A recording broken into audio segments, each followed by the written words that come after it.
Hey y'all, Rosie here, back here at the ranch. Today I thought I would go in a direction I haven't gone in for a while and talk a little bit about the crops here at the ranch. I am definitely a proponent of portable cropping. Basically all my crops are in their own individual pots, homes, so that, well, for one, now they have their own space, so there's no like cross-contamination, because that's when you get into weird breeds of crops. But also so that, now that I have my own ranch and I'm the only one here, it's hard sometimes to find a crop sitter. So I need to have a way that I can, load up my crops in my truck and take them with me if I'm going on a weekend adventure of some sort.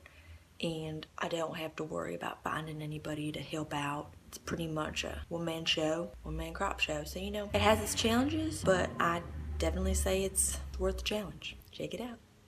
So first up, we have what I like to call Pebbles. Pebbles is very interesting. Kind of looks like a spider. Pretty low maintenance, just water it maybe once a week, twice a week, every 2 weeks, whatever, however the weather's going. These are great because these little end pieces, they're just like a great snack if you ever are like a little hungry, you don't want to cook something, but you want, just a little bite to eat. That's what they're great for.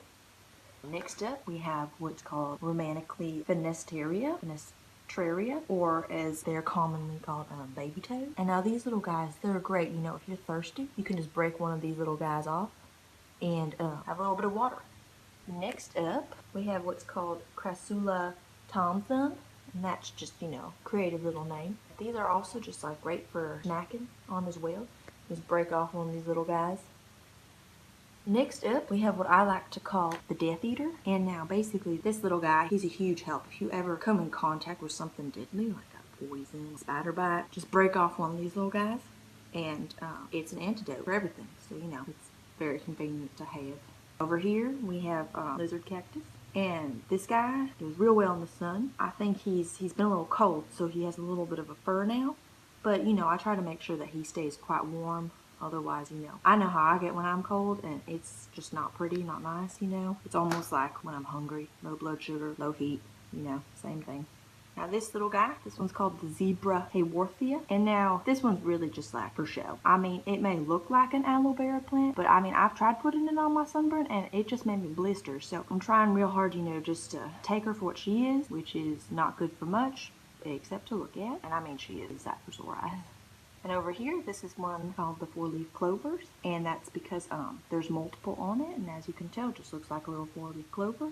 This one's great to add to salad. It's personally my favorite. On its own, it's a little bitter. You can eat it, of course, but I'd recommend you, break it off, add it as a garnish, add it as like a little accent to your maybe plain salad. Those were my portable crops. I hope y'all enjoyed learning about them.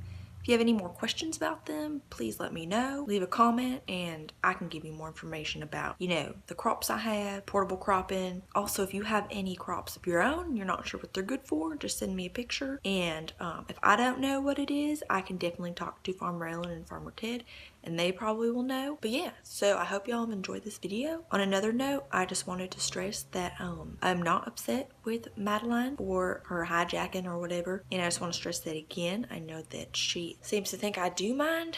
So just want to put that out there. So yeah, enjoy your week.